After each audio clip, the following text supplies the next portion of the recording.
Hello from the editing room. Well, my dining table, but that's where I'm sitting to finish off this video.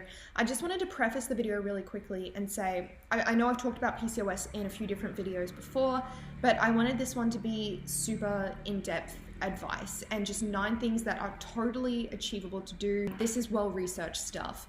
If you were to flashback like 3 or 4 years ago, I was having a hell of a time.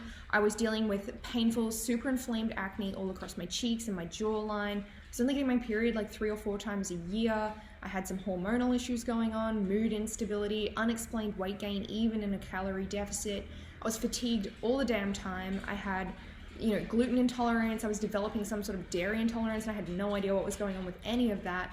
I was bloated like every single night. I swear I looked like 6 months pregnant and I didn't know what to do about it. And I constantly had headaches and migraines. And flash forward to now, it's totally different. Like, I feel like my health has done a 180. The first thing that I want you guys to know before I even jump into any of these tips is that your language is so powerful, and how you speak about your PCOS or anything that you're dealing with is really going to shape your reality of it. So I have women contact me saying that they are a victim of PCOS, that they suffer from PCOS, and the first thing I want you to do is change that language. You don't suffer from it and you're not a victim of it. Yes, those things might be annoying, but they don't have to control your life. And by implementing some nutritional and lifestyle changes, you can take that control back, both over your PCOS and your body. All right, I'm not going to keep you guys any longer. I'll jump into the video now, but I have also put together a blog post for you. So if you want to check out some of the published journals or anything like that, I've got them linked in the blog post. It's all there for you.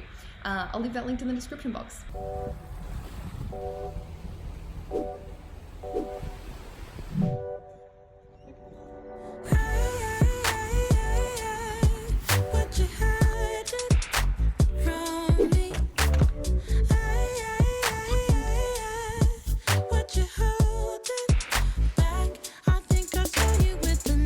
Okay, so the first thing I'm going to tell you, which some of you may hate, is to limit the caffeine consumption. The reason for this is too much caffeine can wreak havoc on your endocrine system. This is particularly apparent if there are other hormone stresses involved. So the endocrine system, which we're trying to protect here, is a collection of glands. Now, what these glands collectively do is they help produce hormones which regulate metabolism, sleep, mood, and a whole bunch of other things. So if you can find something else other than a coffee to start your day with, then do that. And now I'm just gonna make my breakfast. I think I'm going to go for some sort of egg situation. This will just be my first meal, and then I'm gonna have another meal before I train. Yeah, this one will be relatively low carb.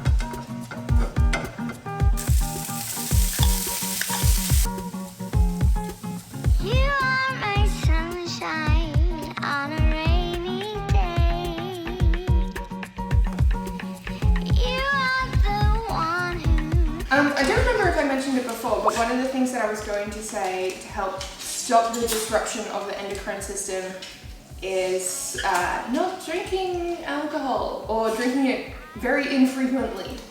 The reason for this is it can actually delay the production of human growth hormone. I haven't drank I think I used to drink a bit when I was younger, and then I hit every year after 20, it just decreased the amount I drink, and then now I'm 25, trying to drink in 3 years, maybe 3.5. So one thing human growth hormone does is it actually helps metabolize sugars more efficiently. So if you have PCOS, it's very important that your body can metabolize sugars. Otherwise, we end up with all these problems to do with insulin. I know people hate when I say insulin, but I think that's just how my mouth said insulin. That sounds weird. But anyway, we want to make sure that our body can metabolize sugars correctly. And if you are drinking frequently, you may start to lose that ability, particularly if you already have something underlying like PCOS. I like to think of it as just having extra rules to play the game by. What was that? I watched a show last night. What were they called? The chocolate things? What were they? Eclairs. Chocolate eclairs. They chocolate eclairs or just eclairs? Okay, chocolate eclairs. And they had a group of people, and they were saying how many bottles of wine would you girls drink per week? And some of them were saying, I drink maybe up to 5 bottles a week, some were up to 10, some were up to 15. And they actually put out these giant chocolate eclairs that were this big. And then we're how many of these actually equal to the 10 bottles of wine a week? And no one got it right. Everyone No, it was 5 bottles. Was it 5? Yeah, 5 bottles. It was 10 for both the women, it was 5 each. Oh, okay, so 5 bottles of wine equal to 20? Yeah. So they were saying that on average it works out to be 1 glass of white wine has calorie-wise equal to 1 chocolate eclair. But at the same time, it's like, I think quality of calories is overlooked a lot, and people think that, you know, it's all just about calories in versus calories out. Your body's not going to digest calories of beer or wine the same as it would an egg white omelette, or let's say compare it straight to carbohydrates. It's not going to treat it the same as, like, you know, sweet potato or oatmeal or rice. It's going to be completely different.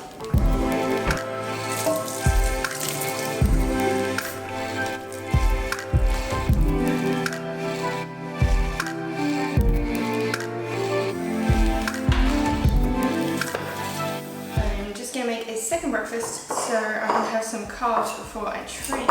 I'm gonna put together half a banana all mashed up, half a cup of oats, a scoop of protein powder, nutmeg, cinnamon. What's the sultana situation? We're out. Okay, we're out. And then maybe like half a spoonful of honey. This and my post-training meal are usually the most carb-heavy meals of the day, just so it's centered around my workout.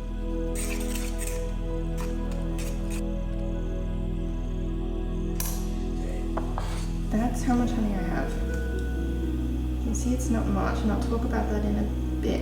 Okay, so exercise is going to be fantastic for your PCOS, but what kind and how often you should be doing it is going to depend on a variety of factors, including your pre-existing lifestyle and the nutrition habits that you have, as well as any pre-existing burnout or potential thyroid issues that may be present. So you might want to start light with things like walking, swimming, Pilates, anything that feels relatively gentle on your body, and then you can work your way up and see what you can handle. It's also important to note, made this mistake myself, that recovery is an essential element, and it is one that is all too easily neglected, but you can only train as well as you recover.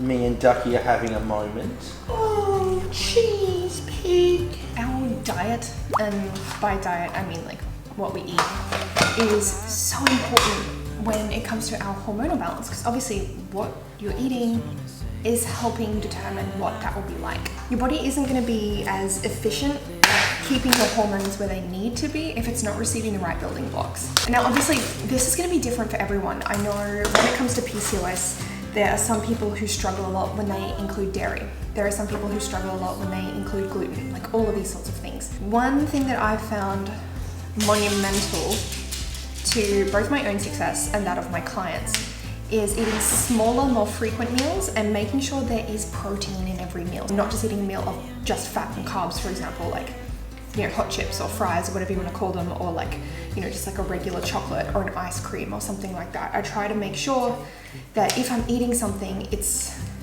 a protein and a fat, or a protein and a carbohydrate, or a mix of all three. You don't have to track macros.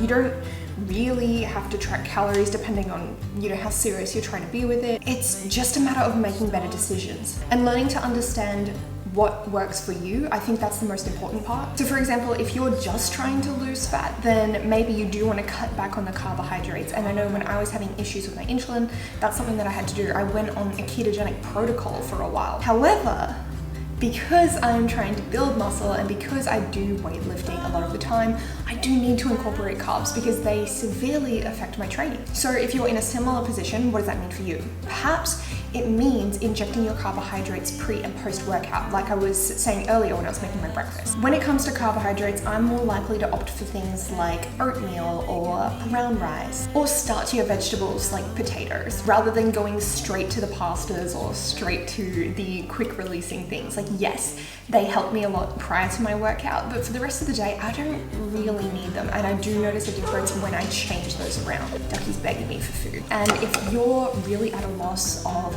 what to do with your nutrition or what you need to keep in your pantry and in your fridge and all that sort of thing, I do have a free downloadable guide. So if you jump on my blog, which is www.eatforandlift.me, you can download my free clean kitchen guide, and that will give you some swaps, and it will talk you through the basic process of making sure that you've got what you need in your home. Now, when it comes to making changes to your nutrition, you don't just want to be guessing what you're doing, like approach this intelligently. So something that you might like to do is starting a food diary. And like I said, you don't have to track all the finer details if you don't want to. Like if you find it overwhelming right now to track calories and track macros, don't do that.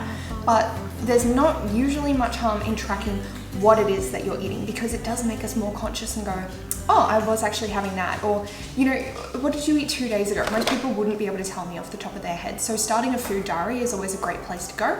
And that way you can assess and be like, oh, you know, what am I actually doing nutritionally? Because if you don't know, how do you know what changes to make? And one of the really important things with your nutrition as well is the consistency and actually applying it over the long term. Like, you're not going to see results in 4 days. You're not going to see results in 2 weeks. You might not even see results in 2 months. It's going to be one of those things that is slower. And yeah, sometimes like when I'm training and, you know, doing my thing, I'm like, freaking hell, like I feel like I have to work so hard. Like it feels like I have to put 10 times the effort into my food. I just feel like I have to be so much more diligent. And I don't know if that's in my head, but I just feel like that's how it is. So if you're feeling like the process is slow, I totally get you. And I have a feeling that's just a part of this. Don't think of it as a complete barrier, because it's not. It's just extra guidelines that you have to play by.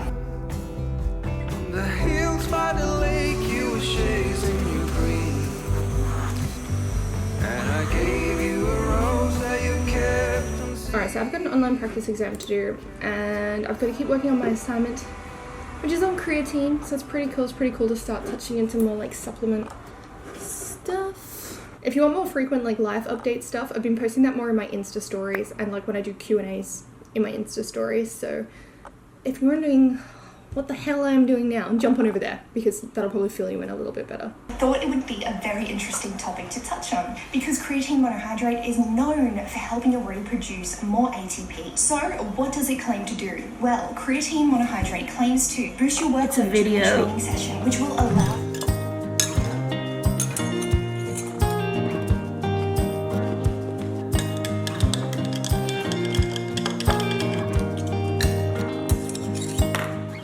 I'm just taking a little break, but to be honest, most of my afternoon now is going to be on the computer.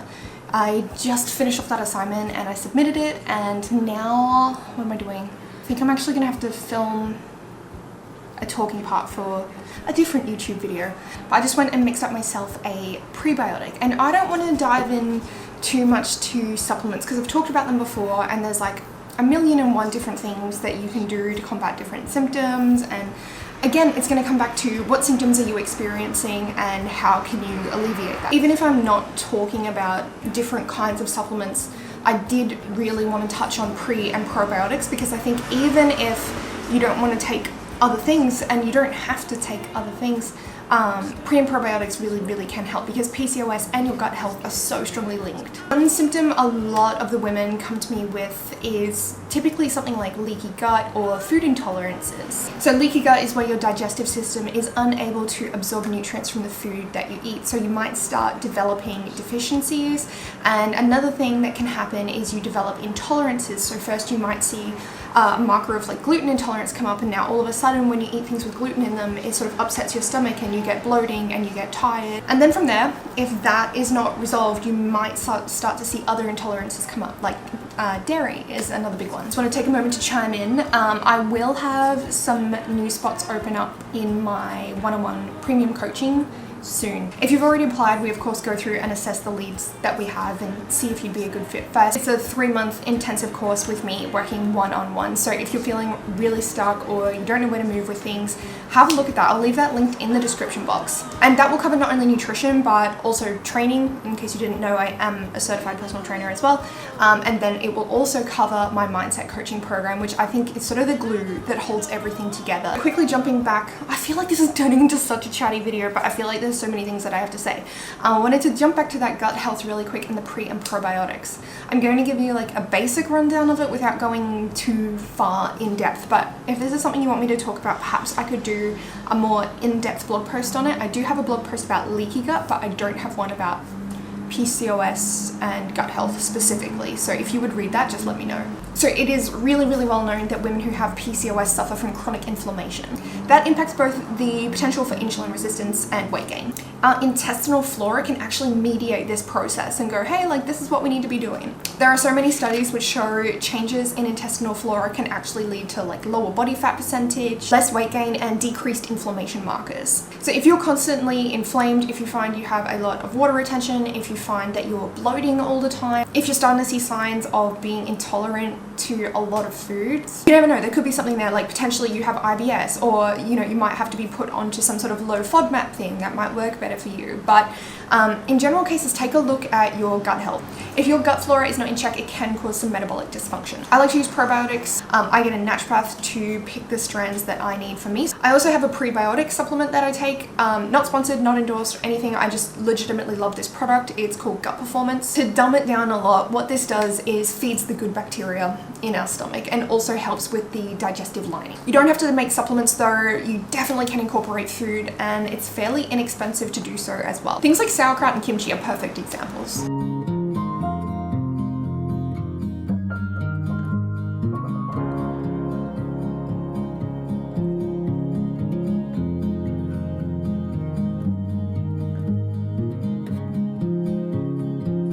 Okay, now I want to quickly touch on stress, because we're talking about these lifestyle things, right? So stress is bound to be one of them, and we're not living in a time where we're going to get chased by a lion or whatever, but our body is going to interpret stress the same way. It doesn't have a new way to cope for that yet. Like, our bodies have not evolved to that level yet. It can't go, oh, this is stress from work, and oh, this is physical stress. It's just, stress is stress. It's all lumped into the same category. Sorry, I just coughed my lungs out.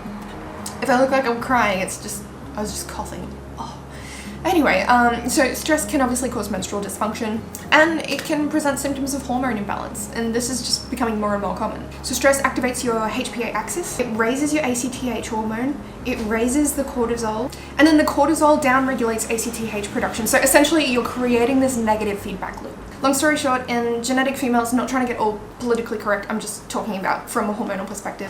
When it comes to estrogen secretion in women, there's no regulatory feedback loop, so we tend to get stuck in a bit of a sticky spot when it comes to things like cortisol and ACTH. So long story short, if you're constantly spiking your stress, if you're not taking time to learn how to regulate that and learn how to somewhat control that, gonna end up stuck in a sticky spot. Been there myself. I have a couple of things that I like to do throughout the day. One of them is I use my watch to use the breathe function. I'm not a meditation kind of person. It's so boring to me, and it requires so much actual mental energy from me because I have to focus on staying focused, if that makes sense. Like, that's just how my brain is. So it requires a lot of work, and it's something that I suck at, but it's something that I'm still trying to do anyway. So what I do is, I don't know if you guys have heard of the app Headspace. You can give it a go. I like to do 3 or 5 minute meditations before bed. This will help me get a deeper sleep, which is important too. I think it's about finding stress management techniques which you can seamlessly fit into your day. Yeah, it's nice to go and have a bubble bath to help relieve your stress, but you can't really do that at work. So we need things that you can sort of do on the fly, whether it's something like listening to a song that will chill you out, or doing 1 minute of breathing, or, you know, little things that you can put in your day that don't feel like a mammoth task, just so that you can bring yourself back down a notch.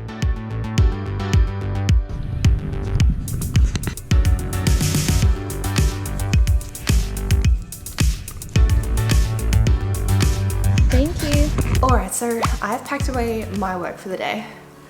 I've exhausted the dogs. And now I wanted to talk about my final point, which is sleep. Women who already have PCOS are already more predisposed or more inclined to have issues with their sleep, whether that's like sleep apnea or just sleep disturbances or anything like that. It can make it a little bit trickier, and again, it comes back to hormones. Sleep helps regulate your blood sugar levels, and not only that, it's going to help you recover from any amount of training that you do that day, or literally just doing your work that day. Sorry that I'm going in and out of focus, it's really dark. I don't have my glasses on, so I can't see if I'm 100% focused. I hope that's okay, it might not be. And again, we come back to another mistake I used to make. Sleep is something that I used to sacrifice so easily because I was like, oh, I can get so much more done if I just stay up and do this, or if I just wake up earlier and do that. And yes, while I still like to wake up early, I just have to make sure that I get to bed early. I need to make sure that sleep is there, and not just the quantity, but also making sure that there's quality hours too. Sleep restriction can actually increase your appetite. It can also result in more inflammation, more weight gain, and it can alter your glucose metabolism. So make sure you're getting a restful sleep. Like I was saying earlier, what I like to do is just do a 5-minute meditation before bed. And obviously I don't do too much screen time. Like, yeah, I'll pull my phone out to do the meditation, but other than that, we don't really do screens, just to help my body start to wind down and go, okay, it's nighttime, like it's time for bed now. And I'm gonna leave you guys here. I've written this up as well, so if you would like a written out version, I'll try and put some extra little tips and things in there for you as well. I'll leave a link to my blog in the description box and you can go and check that out. Bye guys.